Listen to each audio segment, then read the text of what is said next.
हिमाचल प्रदेश स्वर्ण मोर्चा की बैठक सराह में संपन्न हुई। जी में देवभूमि क्षेत्रीय संगठन के प्रदेश अध्यक्ष रोहित ठाकुर व देवभूमि स्वर्ण संगठन के प्रदेश अध्यक्ष मदन ठाकुर विशेष रूप से उपस्थित थे। बैठक में सभी सदस्यों द्वारा प्रदेश में स्वर्ण आयोग के गठन की पुरजोर मांग की गई तथा यह निर्णय लिया गया कि यदि प्रदेश सरकार द्वारा जल्द ही इस मुद्दे पर निर्णय नहीं लिया गया तो आगामी विधानसभा सत्र के दौरान पूरे प्रदेश में स्वर्ण जाति के लोग विधानसभा का घेराव करेंगे। मैं ये कहना चाहूँगा इस संदर्भ में जो एट्रोसिटी एक्ट या स्वर्ण आयोग की हम जो मांग कर रहे हैं, इस मांग की आवश्यकता हमें इसलिए पड़ रही है क्योंकि 70 साल 73 वर्ष जो है देश की आज़ादी को हो चुके हैं। उसके बावजूद भी जो स्वर्ण समाज है, ब्राह्मण है, बनिया है, राजपूत है, उन लोगों को इंसाफ नहीं मिल रहा है। क्योंकि जहाँ तक रिजर्वेशन की बात है तो हमारे जो गरीब लोग हैं, चाहे वो ब्राह्मण हैं, चाहे वो क्षत्रिय हैं, उन लोगों को जो सुविधाएं मिलनी चाहिए वो उससे वंचित हैं। और हमारे ऊपर जो एट्रोसिटी एक्ट लगाए जा रहे हैं बिना काम के, देखिए आप एक जनप्रतिनिधि हमारे जो प्रधान जी देशराज जी रूडू से हैं, अभी उनको गिरफ्तार किया गया झूठे केस में, जबकि जिस व्यक्ति ने केस किया है उस व्यक्ति ने उनको ऊपर कुल्हाड़ी चलाई थी, जो एक निंदनीय है। उसके बावजूद अगर ये एक्ट हमारे क्षत्रियों को, हमारे स्वर्ण समाज के लोगों को प्रताड़ित करता है तो ये बहुत बुरी बात है। हम सरकार से कहना चाहते हैं कि ऐसे कानून को रद्द किया जाए और ताकि समाज में समरसता, समानता बनी रहे। ऐसी देवभूमि के नाम से हमारा हिमाचल जाना जाता है। इसमें ऐसी अशांति जो फैल रही है उसके ऊपर सरकार कड़ा निर्णय लें। अभी जो रोडू में जो कांड हुआ है उसके रिगार्डिंग यहाँ पे एक बैठक हो रही है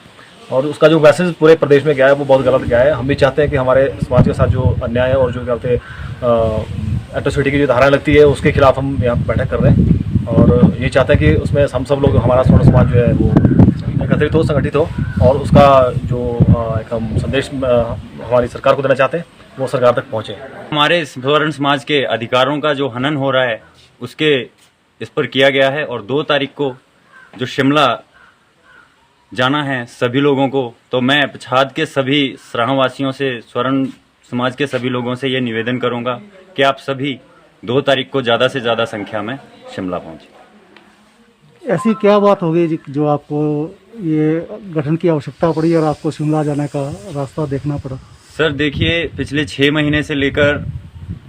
हम लोग सरकार से ये प्रयास भी कर रहे हैं कि स्वर्ण आयोग का गठन किया जाए। जैसे कि आपको पता ही है कि SC एक जो एक्ट है उसके तहत कोई भी व्यक्ति हमारा है उसके ऊपर झूठे मुकदमे दायर किए जा रहे हैं। अभी जो हमारी बात अंदर चल रही थी कि 50 से अधिक मुकदमे ऐसे चल रहे थे प्रेजेंट में, जिसमें कि एकदम सभी की गिरफ्तारी होनी शुरू हो गई थी। हम लोग सबसे पहले अपने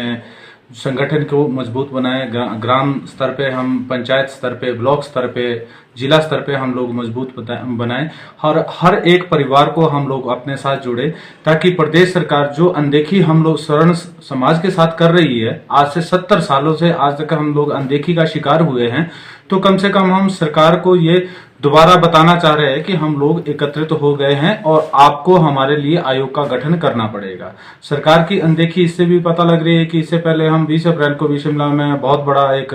आंदोलन हुआ था। उसके बाद जयराम ठाकुर जी ने, हमारे मुख्यमंत्री जी ने इस चीज का आश्वासन दिया था कि वो आयोग का गठन करेंगे, परंतु शायद वो किसी कारणवश भूल गए होंगे। तो मेरा मानना यह है कि अभी पक्ष और विपक्ष दोनों हैं शिमला में। पक्ष और विपक्ष 2 तारीख से 14 तारीख के बीच विधानसभा में दोनों मिलेंगे और हमारे जितने भी विधायक हैं वो जो आज तक इस स्वर्ण आयोग के ऊपर बात करने से, तीखा टिप्पणी करने से बच रहे हैं, हम उनसे भी वो क्वेश्चन करेंगे 2 तारीख को कि आप भी बताएं क्या जरूरी नहीं है, क्या क्यों वो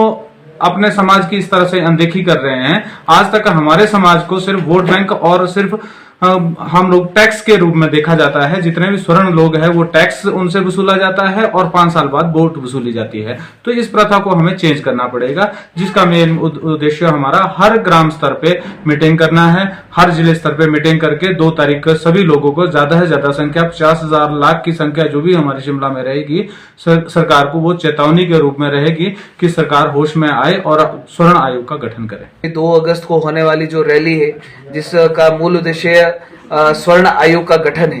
जिस प्रकार से 11 जनवरी 2021 से देवभूमि क्षत्रिय संगठन और देवभूमि स्वर्ण मोर्चा के द्वारा हिमाचल प्रदेश में स्वर्ण आयोग गठन की आवाज को बुलंद किया गया और एक पूरा प्रदेश व्यापी आंदोलन एक बहुत बड़े लेवल पे इसको खड़ा किया गया है। हम लोगों ने 20 अप्रैल को भी सचिवालय का घेराव करके हजारों की संख्या में लोग एकत्रित हुए थे। उसके बाद 15 जुलाई को मुख्यमंत्री आवास के बाहर हम लोगों ने एक धरना प्रदर्शन किया था, जिसमें हम लोग एक रिमाइंडर मेमोरेंडम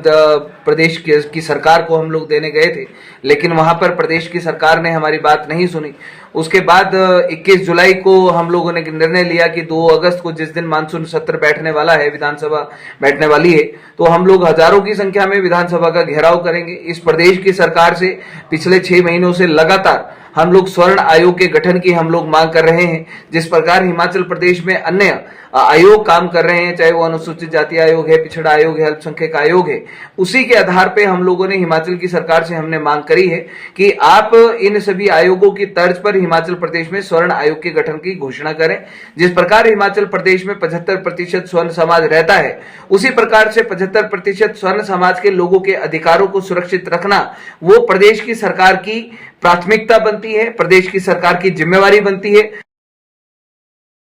उपस्थित लोगों का मानना था कि जब 75% के लगभग लोग स्वर्ण जाति से हैं, तो उनके कल्याण के लिए आयोग का गठन क्यों नहीं किया जा रहा है।